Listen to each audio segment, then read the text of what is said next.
सामान्य हिंदी व्याकरण में आप सबका स्वागत है।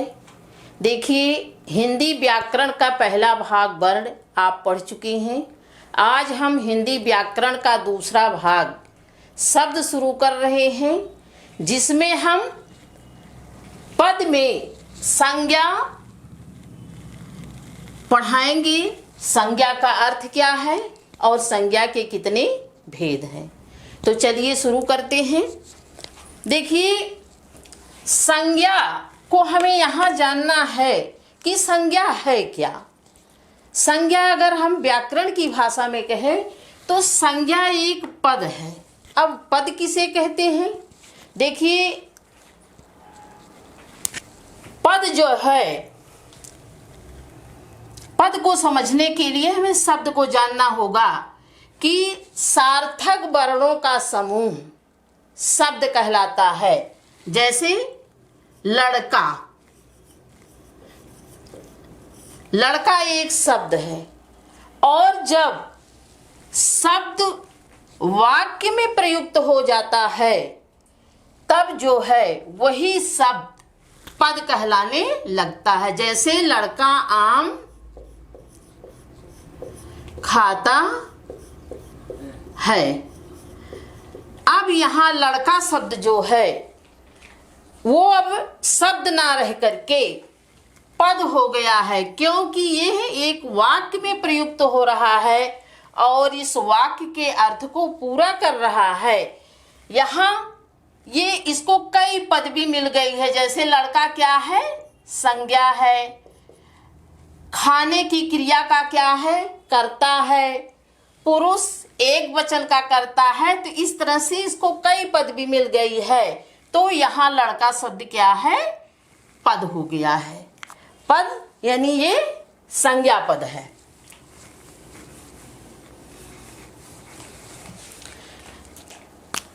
तो इस तरह से आपने देख लिया कि संज्ञा क्या है। संज्ञा एक पद का भेद है, एक पद है। कैसा पद है? ये विकारी पद है या विकारी शब्द है। अब विकारी किसे कहते हैं? विकारी का मतलब है जिसमें विकार उत्पन्न हो या जिसका रूप परिवर्तित होता रहे। तो संज्ञा का रूप जो है वो परिवर्तित होता रहता है। किस कारण से परिवर्तित होता है? कि जब संज्ञा शब्द का लिंग, वचन और कारक बदलता है तो उसका रूप भी परिवर्तित हो जाता है। यानी लिंग, वचन और कारक के कारण संज्ञा का रूप परिवर्तन होता है, यानी संज्ञा में विकार उत्पन्न होता है। इसीलिए इसको क्या कहते हैं? विकारी शब्द कहते हैं।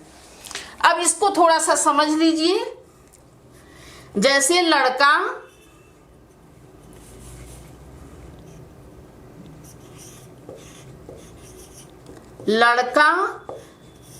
आम खाता है। आम खाता है, ये पुल्लिंग का है। अगर हम इसका लिंग बदलने स्त्रीलिंग में कर दे तो क्या हो जाएगा? लड़का का लड़की। लड़की आम खाती है। लड़की आम खाती है। अगर हम ये तो लिंग बदलने से संज्ञा का रूप परिवर्तन हो गया। अगर हम वचन बदल दें, यानी ये एक वचन का है, अगर हम बहुवचन में कर दें तो लड़का का क्या हो जाएगा? लड़के आम खाते हैं। लड़के आम खाते हैं।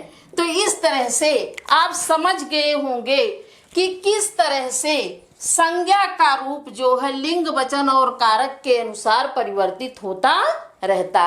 अगर हम कारक बदल दें तो लड़कों ने आम खाया, तो अलग अलग रूप जो है लिंग, वचन, कारक के बदलने से संज्ञा का हो जाएगा।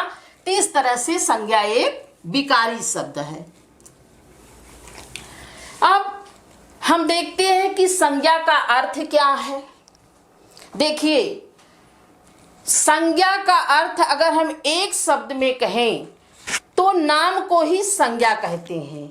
इस संसार में जितनी भी वस्तुएं हैं, चाहे वो सजीव हो चाहे वो निर्जीव हो, हर वस्तु का कोई ना कोई या कोई भी हमारे मन का भाव हो, उसका भी हर वस्तु का, हर व्यक्ति का, हर भाव का कोई न कोई नाम होता है, वही नाम जो है संज्ञा है।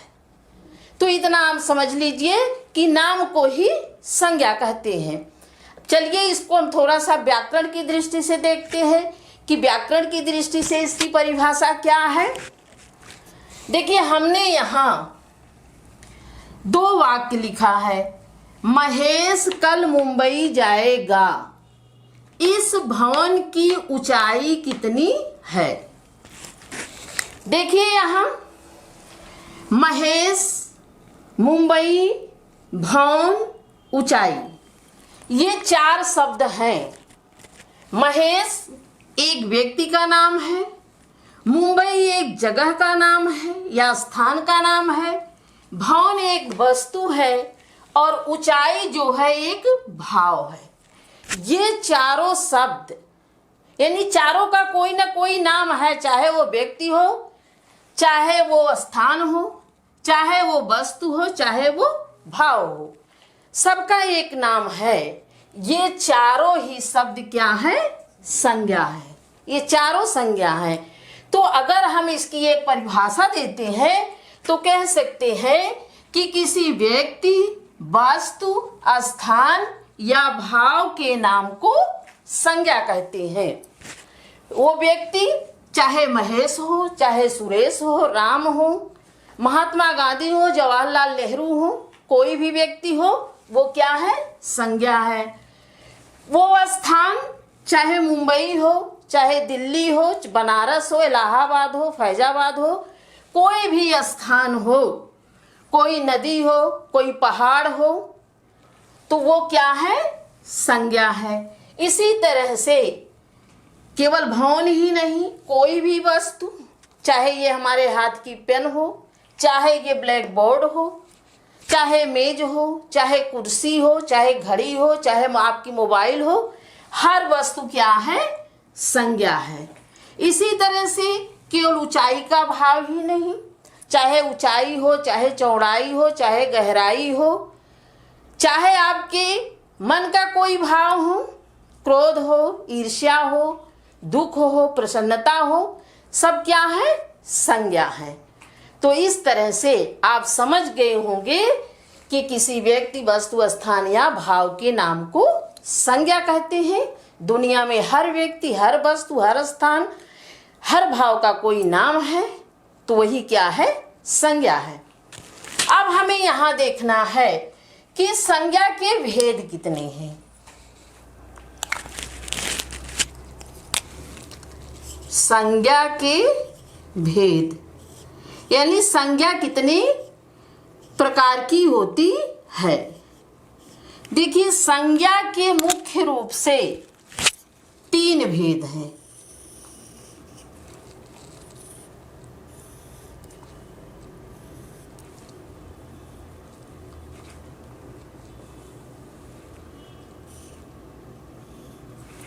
व्यक्तिवाचक संज्ञा,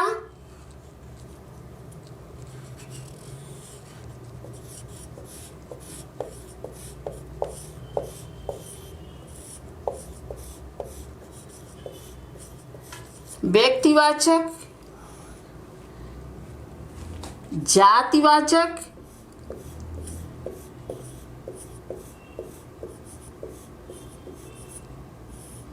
और भाववाचक।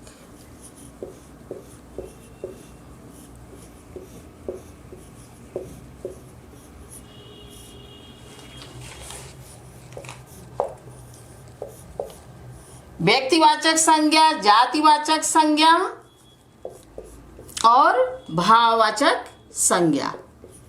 मुख्य रूप से संज्ञा के यही 3 भेद हैं, लेकिन जातिवाचक संज्ञा के पुनः 2 उपभेद हैं। वो कौन से 2 उपभेद हैं?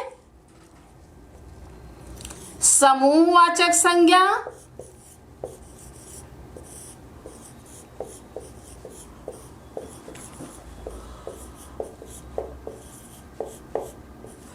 और द्रव्यवाचक संज्ञा।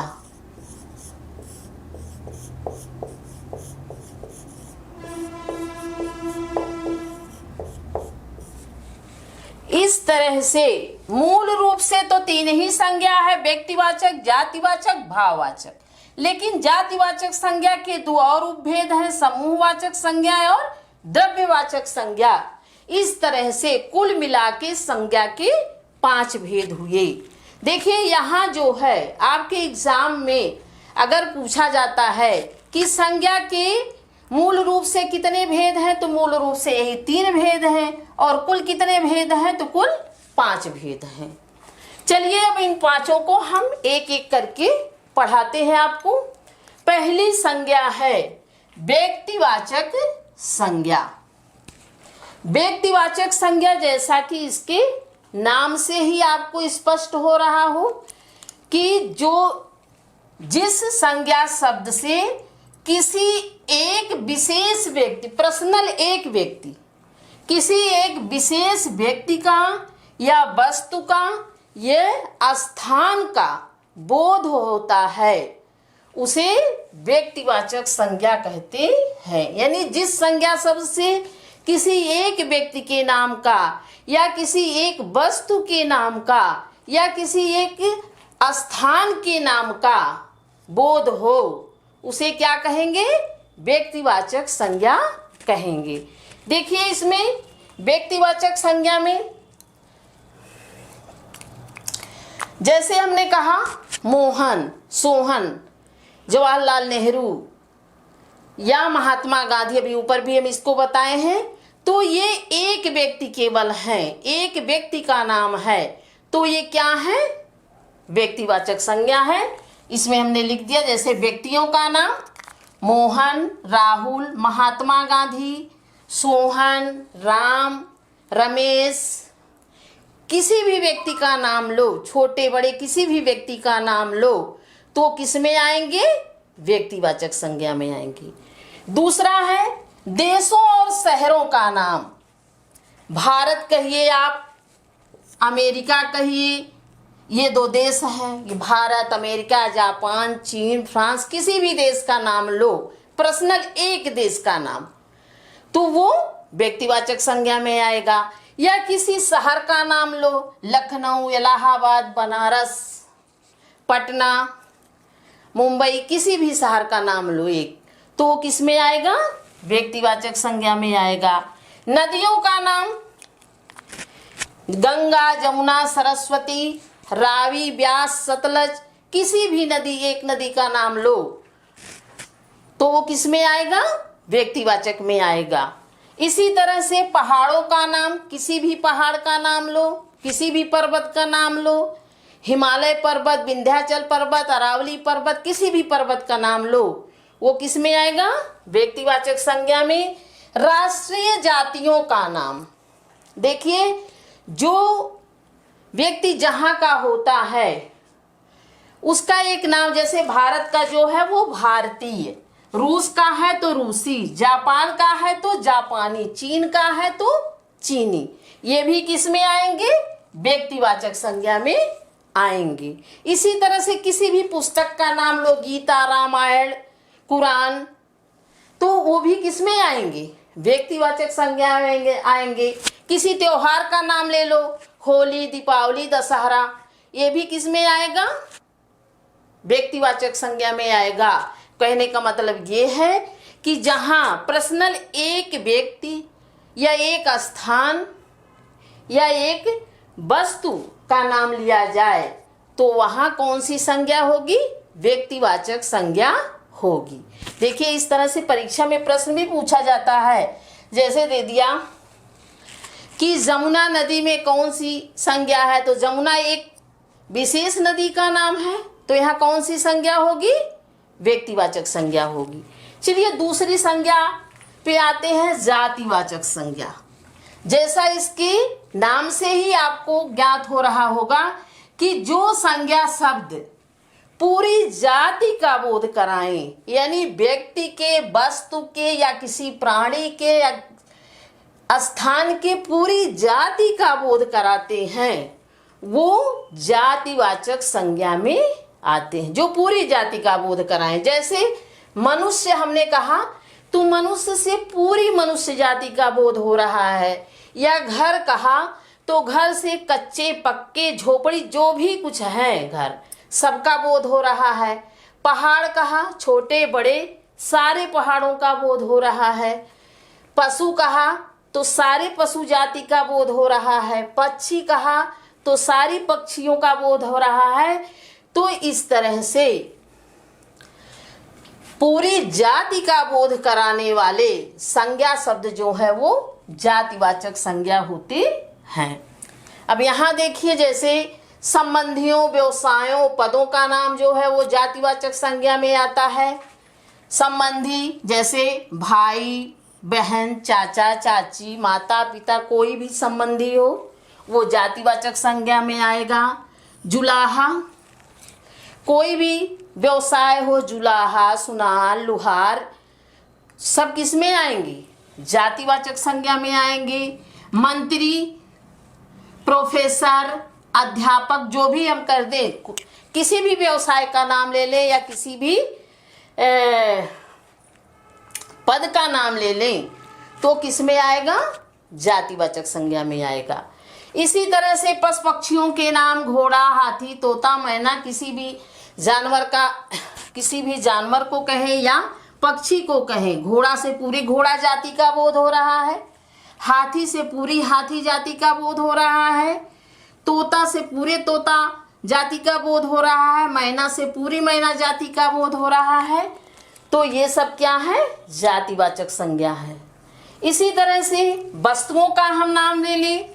मकान, मकान से पूरे मकान का, चाहे वो कच्चे मकान हो चाहे वो पक्के मकान हो, सबका बोध हो रहा है, यानी पूरी मकान जाति का बोध हो रहा है।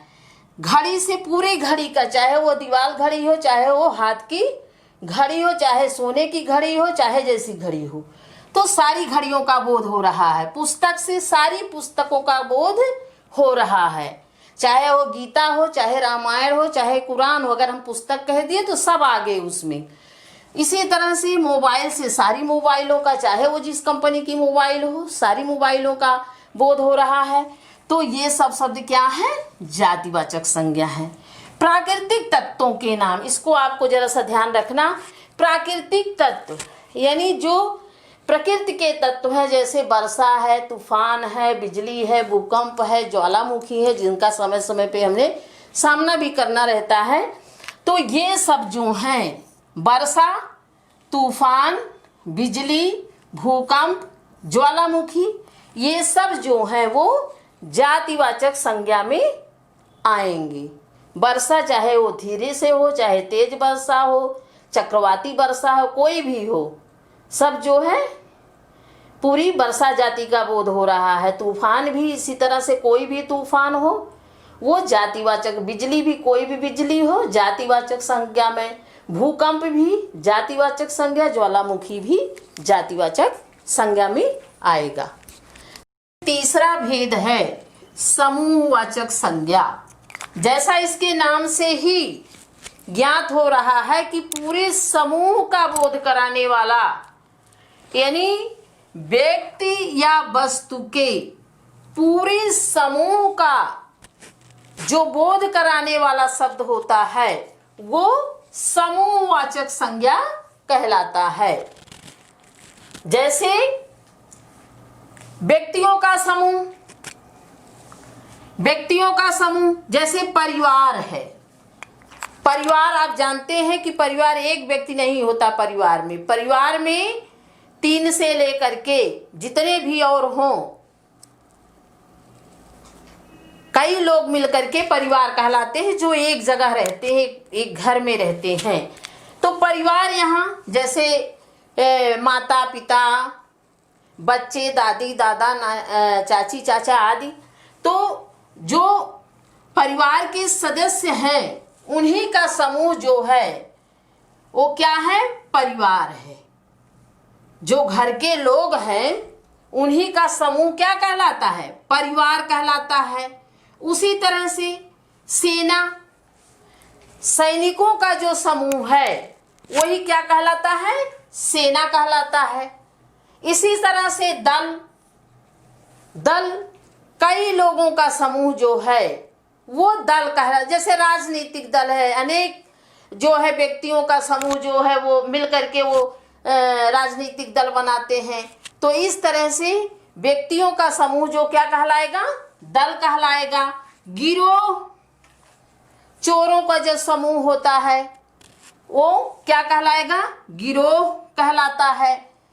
तो कहने का मतलब ये है कि समूहवाचक संज्ञा में कई व्यक्तियों का जो समूह होता है वो समूहवाचक संज्ञा कहलाता है। जैसे हमने बताया परिवार, सेना, दल और गिरोह। इसी तरह से वस्तुओं का समूह देखिए, गुच्छा। गुच्छा, जब कई फूल जो हैं, कई तरह के फूलों को आप मिला करके ले लेते हैं तो वही क्या कहलाता है, गुच्छा कहलाता है। कुंज, इसी तरह से कई छोटे छोटे पौधे जो हैं जब एक कई होते हैं तो उन्हीं का समूह क्या कहलाता है, कुंज कहलाता है। मंडल, मंडल देखिए जिले, हर जिले का एक मंडल होता है, कई जिलों का जो समूह होता है वो क्या कहलाता है, मंडल कहलाता है। घौद, घौद केलों का जो समूह होता है, यानी केला जब फरता है तो एक नहीं होता, उसका एक घौद पूरा होता, जितना उसमें रहते हैं, जितने केले रहते हैं सब मिलकर क्या कहलाते हैं, घौद, केले का घौद। तो इस तरह से फूलों का जो कई फूलों का समूह गुच्छा, कई पेड़ों का समूह कुंज, कई जिलों का समूह जो है वो मंडल है, केले का समूह जो है वो घौद कहलाता है। तो इस तरह से समूहवाचक संज्ञा में पूरे समूह का बोध होता है। देखिए परीक्षा में जो प्रश्न आता है, जैसे आ गया कि रमेश का परिवार दिल्ली में रहता है। रमेश का परिवार दिल्ली में रहता है, दिल्ली में रहता है। अब यहां कह दिया कि रेखांकित, परिवार को अंडरलाइन कर दिया कि रेखांकित शब्द में कौन सी संज्ञा है। तो यहां परिवार में कौन सी संज्ञा है? परिवार में कौन सी संज्ञा है? समूहवाचक संज्ञा है। अगला है द्रव्यवाचक संज्ञा। द्रव्यवाचक संज्ञा जितनी भी नाप और तौल वाली वस्तुएं हैं वे उन सबका बोध कराने वाला शब्द जो है वो द्रव्यवाचक संज्ञा में आता है। यानी जो ठोस, द्रव, गैस जितनी भी वस्तुएं हैं वो सब किस में आती हैं?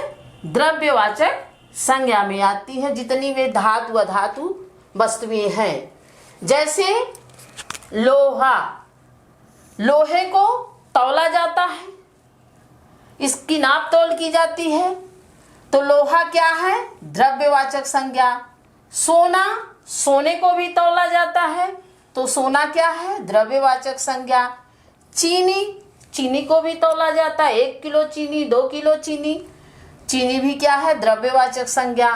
तेल को जो है वो चाहे किलो में कहो चाहे लीटर में कहो नापा जाता है, तौला जाता है, तो तेल भी क्या है? द्रव्यवाचक संज्ञा।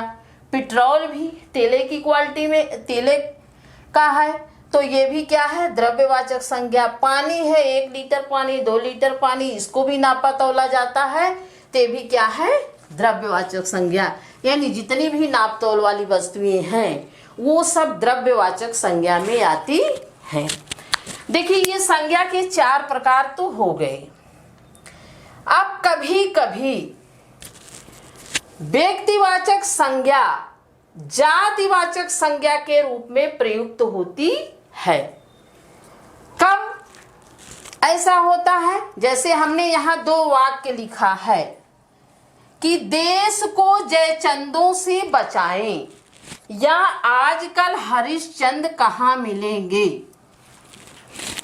इसमें देखिए जयचंद और हरिश्चंद ये दोनों क्या है? एक व्यक्ति के नाम है। जयचंद भी एक व्यक्ति का नाम है और हरिश्चंद भी एक व्यक्ति का नाम है। यानी दोनों जो है वो व्यक्तिवाचक संज्ञा है। लेकिन जो यहाँ वाक्य में जो इनका प्रयोग हुआ है वो जातिवाचक संज्ञा की तरह हुआ है, जातिवाचक संज्ञा के रूप में हुआ है। देश को जयचंदों से बचाएं, जयचंदों से बचाएं यानी जयचंद, जैसे जयचंद के बारे में तो आप लोग पृथ्वीराज जयचंद को सुने होंगे, यानी जयचंद जैसे गद्दारों से बचाएं। समझ रहे हैं? जयचंद जैसे गद्दारों से बचाएं। तो यहाँ जयचंदों जो है वो जातिवाचक संज्ञा यानी जयचंद जैसे लोगों से बचाएं। इसी तरह से आजकल हरिश्चंद्र कहाँ मिलेंगे? हरिश्चंद्र, सत्यवादी हरिश्चंद्र सब जानते होंगे उनको। तो यहाँ इस भाव में इसका प्रयोग हुआ है कि हरिश्चंद्र जैसे सत्यवादी लोग आजकल नहीं मिलेंगे। तो यहाँ जो है हरिश्चंद्र जो है वो जातिवाचक संज्ञा के रूप में यहाँ प्रयुक्त हुआ है। इसी तरह से जातिवाचक संज्ञा भी कभी कभी व्यक्तिवाचक संज्ञा के रूप में प्रयुक्त होती है। जैसे हम गांधी शब्द कहें, गांधी में तो महात्मा गांधी भी आएंगे, राहुल गांधी भी आएंगी, सोनिया गांधी भी आएंगी, लेकिन गांधी शब्द कहने से केवल महात्मा गांधी का ज्यादातर बोध होता है। गांधी कह दिए तो उसका मतलब महात्मा गांधी। यहाँ गांधी जातिवाचक है लेकिन उसका सेंस क्या लिया जाता है? महात्मा गांधी, यानी व्यक्तिवाचक संज्ञा के रूप में उसको जाना जाता है। इसी तरह से देवी शब्द कहने से देवी जो है पूरी देवियों का बोध करा रहा है, जातिवाचक संज्ञा। लेकिन देवी शब्द कहने से और किसी देवी का रूप सामने नहीं आता बल्कि उसको माँ दुर्गा के रूप में ही जाना जाता है। तो इस तरह से देवी व्यक्तिवाचक है लेकिन माँ दुर्गा जो है, देवी जो है वो जातिवाचक है लेकिन उसका भाव किस में लिया जाता है? व्यक्तिवाचक संज्ञा के रूप में। इसी तरह से दाऊ शब्द है, दाऊ का अगर कहीं प्रयोग होता है तो कृष्ण के भाई बलदाऊ का जो है वहां सेंस लिया जाता है, भाव लिया जाता है। तो इस तरह से जातिवाचक संज्ञा को जो है व्यक्तिवाचक संज्ञा के रूप में भी प्रयुक्त किया जाता है। तो आज हमने आपको संज्ञा के 4 भेद बताया। अब इसमें एक भेद जो सबसे महत्वपूर्ण है, भाववाचक संज्ञा, क्योंकि ये आपके एग्जाम की दृष्टि से बहुत ही महत्वपूर्ण है। और इसके बाद भाववाचक संज्ञा किस तरह से बनाई जाती है। भाववाचक संज्ञा देखिए, जातिवाचक संज्ञा से, विशेषण से, अव्यय से, क्रिया से कई प्रत्यय लगा करके बनाई जाती है। तो ये थोड़ा बहुत बड़ा वीडियो हो जाता और ये बड़ा इम्पोर्टेंट है, इसलिए इसको हम अगली वीडियो में आपको विस्तार से पढ़ाएंगे क्योंकि ये परीक्षा की दृष्टि से भी बहुत महत्वपूर्ण है। तो इसलिए इसको मैंने शॉर्ट में यहाँ आपको नहीं बताया। तो आज के लिए इतना ही, धन्यवाद।